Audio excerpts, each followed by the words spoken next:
osadziwa mbuye napachikidwa chifukwa cha ine anafa pa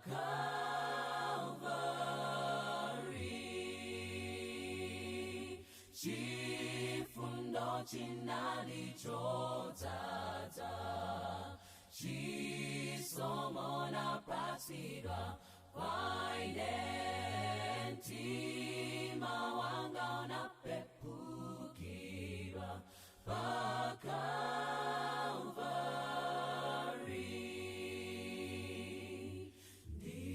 Nditadziwa za tchimo langa, namuuza Yesu vutolo, anandikhululukira ine pa Kalvari.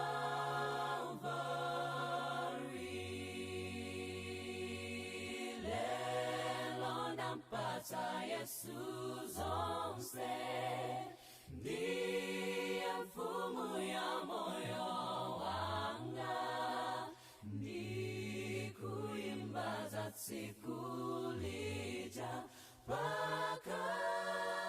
Kalvari.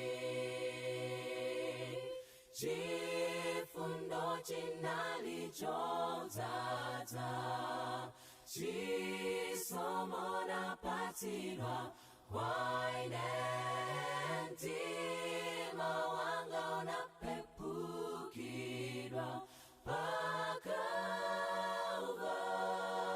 Kalvari. Chifundo chinali chodzaza, chisomo napatsidwa